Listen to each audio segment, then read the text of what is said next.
សូសិតបនទេសនាមហាជាតិហ្នឹងគេចង់ចូល1000អង្គខ្ញុំថាអូយល្អបាន1000អង្គយើងធ្វើហើយយើងចែកជូនម្នាក់មួយអង្គវិញស្រាប់ក៏នឹកឃើញមួយអង្គម្នាក់1000អង្គមិនគ្រប់ទេមហាពុទ្ធបរិស័ទមកម្ដងស100000នាក់ឯនោះខ្ញុំនឹកឃើញ84000ធម្មខណ្ឌនេះក៏ចុចលេខសួរគេមួយអង្គប៉ុន្មានក៏ចុចទៅឃើញដល់168,000ប្រាប់លោកតាថងនេះដាមនេះថាលោកតាខ្ញុំចង់ធ្វើ84000អង្គលោកតាថាល្អណាស់លោកចៅបើសិនធ្វើមិនងាយមានអ្នកមានសទ្ធាថាខ្ញុំធ្វើបានព្រោះឃើញ100,000ជាងធ្វើបានចាតែរួចមិនដឹងថាគុណលេខខុសណាដល់លោកតាអញ្ចឹងក៏ប្រកាសទៅបងប្អូនកំពុងសមាធិកំពុងសិទ្ធិហ្នឹងគាត់ចូលម្នាក់មួយអង្គម្នាក់2អង្គ10000 20000ខ្ញុំថាអូយខ្ញុំសង្ស័យអត់បានចេញលុយទេព្រោះលុយវាតិចដែរនោះគាត់ចូលច្រើនមានដឹងណាដល់តែអញ្ចឹងក៏ទទួលព្រះអង្គច័ន្ទនីព្រះអង្គសង្ឃដីកាតាមសាច់រឿងព្រះអង្គថាអត់បើខ្ញុំជឿធ្វើអាត្មាចូលដែរចូលរួមដែរក៏ល្អទៀតឲ្យលោកឲ្យរៀបថាកុំឲ្យធ្វើឲ្យចែកគេ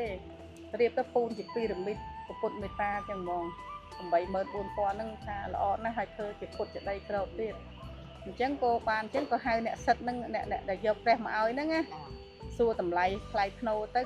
គេថាលោកទៀតគុណខុសខ្ញុំថាខុសអីវាឱកាសចូលប៉ុណ្ណាណីហើយគុណខុសមែន1,608,000ខ្ញុំថាអូយទេវតាបើសិនថ្ងៃនោះខ្ញុំឃើញ1លានជាងខ្ញុំអត់ប្រកាសទេព្រោះលុយច្រើនតែទេវតាដូចជំរុញចិត្តឲ្យឃើញតិចហើយតិចហ្នឹង4-5ថ្ងៃក្រោយអត់ដឹងថាខ្លួនឯងចែកលេខខុសទេ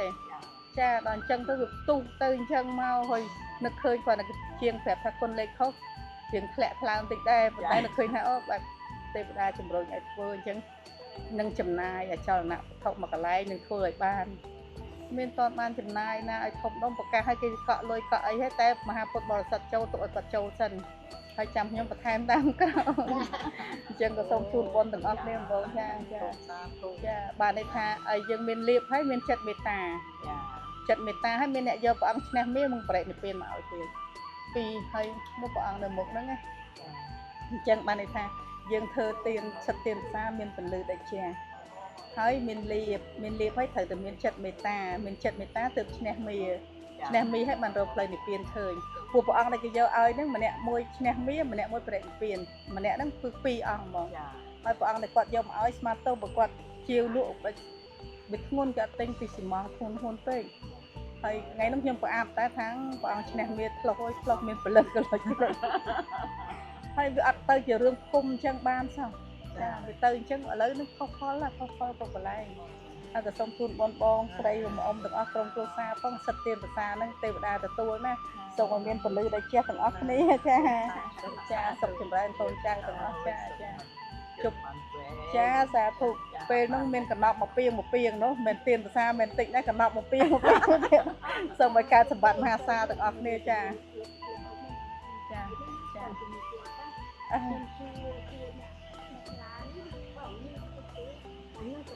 កណ្ដប់មកពីងធំអញ្ចឹងទៅមានគាត់ស្ម័គ្រចិត្តទៅគាត់មកបនគាត់ដូចរាប់បាសអញ្ចឹង500 1000 10000 50000ហើយនឹងមានតីទានដល់ពេញពីងទៅខ្ញុំយកតីទានចេញសកត់លុយនឹងណែនពីងតែមិនដឹងបានបច្ច័យមកអត់តន់សួរលោកទៅតាមមកចា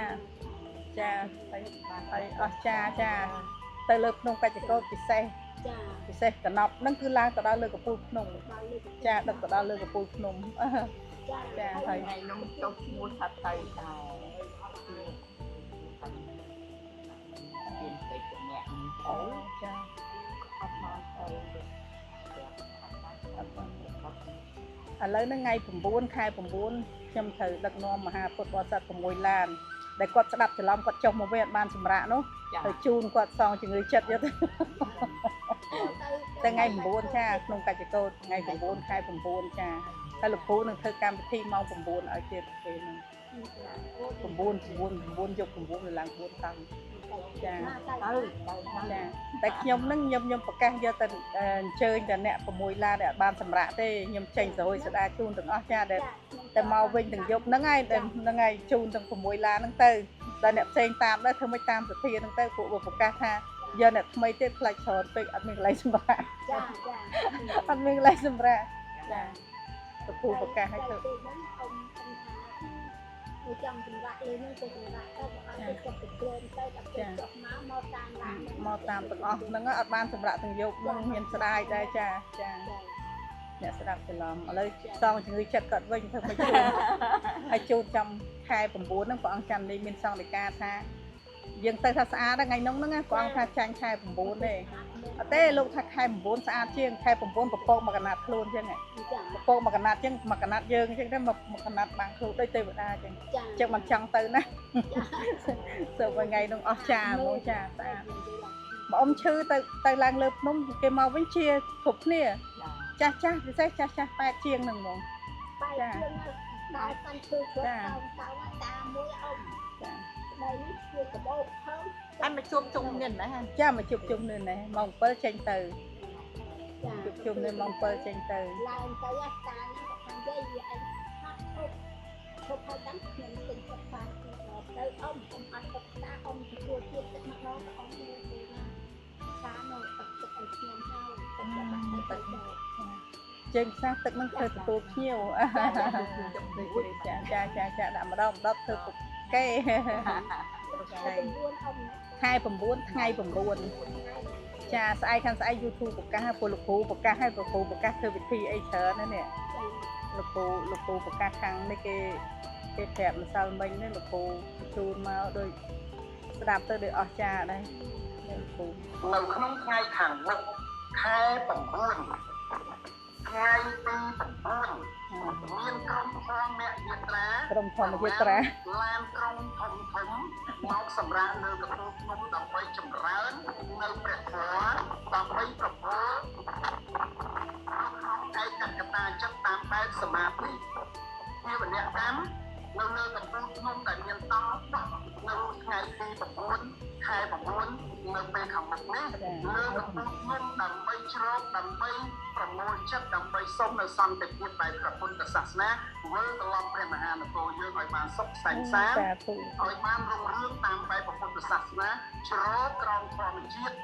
នៃព្រះពុទ្ធសាធុយក9ទៅខែ9ម៉ោង9ថ្ងៃទី9អូយ